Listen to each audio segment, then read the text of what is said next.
going to discuss fireground tactics pre-fire planning. Essentially, we need to be prepared the fireground commander with the foundation topics that will allow them to make the best risk-benefit assessment possible. The fireground commander must be intimately familiar with building construction techniques in general and specifically those that exist within their district. The initiation and evolution of the various fire stages, the burn characteristic of the building materials, of the structures they may be firing, and those clues that may be warn them of an impending collapse. Its vital crews are trained and prepared, both physically and mentally, to face the challenges ahead of them. Know what capabilities your initial on-screen crews are able to handle and know where to obtain assistance with resources when necessary. Finally, train yourself and practice your ability to define risk-benefit on all your scenes. One of the most significant skills a fireground commander should possess is one they can obtain before they ever showing up on scene of a fire. Knowledge on how a building is constructed will offer tactical clues regarding rate of fire spread, void spaces for hidden fires, weak areas that can be subjected to rapid deterioration secondary to fire, how specific structures may collapse should an advanced fire weaken the structural support system for a given building. Knowing the types of building construction classification is paramount to projecting the future evolution of fire within a structure. Type 1. Fire-resistive construction. Walls, columns, beams, floors, and roofs made of non-combustible or limited combustible materials. Type 2. Non-combustible or limited combustible construction. Similar to fire-resistive construction except that the degree of fire resistance is lower. Type 3. Ordinary construction.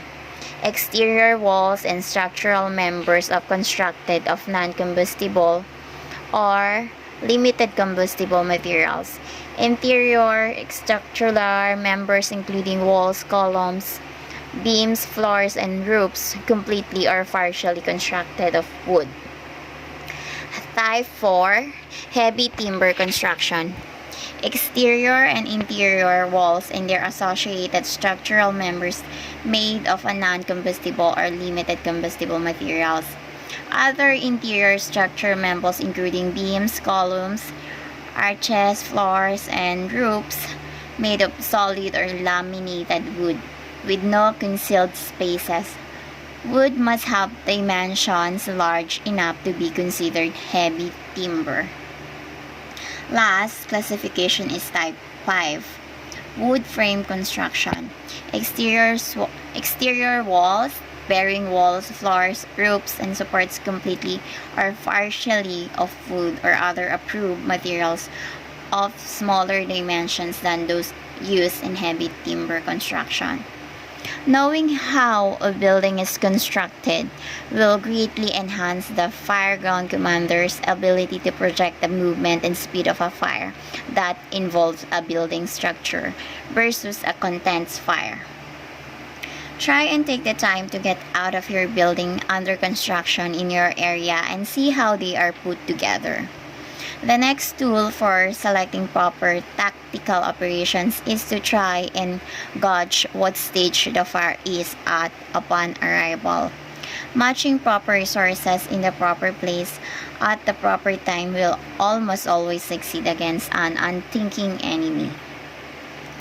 Fire development consists of a variety of stages, so we are now going to discuss 5 development stages of fire. First is the ignition. The period when oxygen, heat, fuel, and chain reaction come together in proper ratio to allow for the initial combustion process to occur. At this initial point in the fire progression, the fire is minimal and easily extinguished. Second is the growth. In this stage of the fire, the amount of heat being generated creates thermal updrafting, which allows for the movement of air from the surroundings area to the set of the fire to assist with maintaining oxygen levels to continue feeding the fire. Third, the flashover. This next stage occurs between the growth phase of the fire and the next, which is the fully developed stage. At this point in the evolution of the fire, heat from the growth stage has sufficiently heated up surrounding fuels to the point where their flammable vapors are sufficient in volume and heat to ignite all fuels within an area simultaneously. Fourth, fully developed. Post flashover. All combustible materials in the area are burning with a degree of heat released based on the available air combustions. The last is decay. As the level of oxygen or the amount of available fuel for combustion begins to decline, the rate of heat released from combusting materials begins to decline as well. This lowers both temperature and oxygen levels in the fire compartment. The evolution of the size of the fire is based on a number of items such as the size, amount, and distributions of ventilation openings into the fire compartment, the volume of the air involved, thermal properties of the fire compartment walls, and height of the ceiling. In addition, the size, compositions, and location of the fuel inside the fire compartment and what is easiest to be ignited will also define the size and speed of the fire evolution in a given compartment. In the old days, natural materials with lower BTUs and that ignited less easily allowed for the fire growth that was slower in reaching the flashover stage. Crews were able to get on scene and get water to the set of the fire before the volume of fire caused flashover. But in today's home, the energy efficiency of the construction coupled by synthetic materials creates fires that burns much hotter and faster than the half a century ago. The time to flashover is much quicker and statistically is reached about the time crews are just bursting entry and deploying their initial suppression lines. The amount of heat being generated in today's fires has always significantly increased. This higher heat content significantly impacts the ability of other construction materials such as the steel to fail sooner into the fire. Masonry exposed to higher temperatures subject the mortar to degrade quicker and weaken sooner. Among the hazards to be aware of are cast iron may shatter when heated and then struck with cold water from attack lines. Reinforced concrete soon loses its strength and begins to fall. Glass with wire reinforced. Wire may provide some thermal protections but does not serve as an effective deterrent of fire extension. Fiberglass will soon lose the reasons that keep the fiber together, as well as add to the volume of combustible materials on fire. Once a good understanding has been gained on how the structure involved in fire will react based on construction, fire stage, materials involved, and the total fire load, a fireground commander should have the ability to make educated assessments on the speed and directions of the fire. In addition, the fireground commander and all firefighters within the structure must have a working mental reference of indicators of building collapse. These include cracks or separations in walls, floors, ceilings, or roof structures. Evidence of existing structural instability such as the presence of tie rods and stars that holds walls together. Loose bricks, blocks, or stone falling from buildings. Deteriorated mortar between the masonry. Walls that appear to be leaning. Structural members that appear to be distorted. fires beneath floors that support heavy machinery or other extreme weight loads, prolonged fire exposure to the structural members, unusual creaks and cracking noises, structural members pulling away from walls, excessive weight of building contents. Finally, before deploying their resources, the Fireground commander must consider the operational readiness of their crews. Have they received the training and do they possess the experience necessary to keep themselves safe? Ask yourself the following questions and be sure you are ready to face a harsh reality. As a Fireground commander, ask the following questions to yourself. 1. Are your crews trained to carry out the instructions that you will assign them to meet the tactical plan you are building?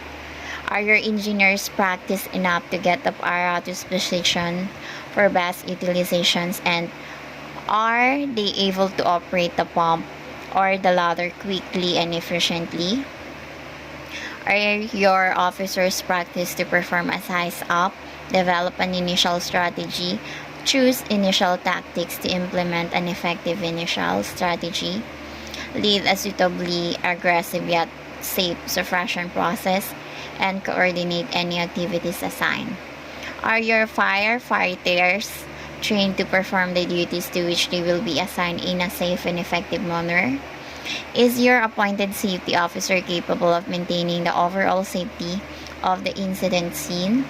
Do you have sufficient staffing to meet assignments that the unit will be given in a safe and efficient manner?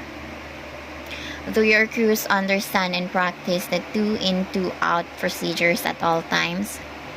Is there sufficient staffing on the apparatus to make an initial attack or provide support for an engine crew?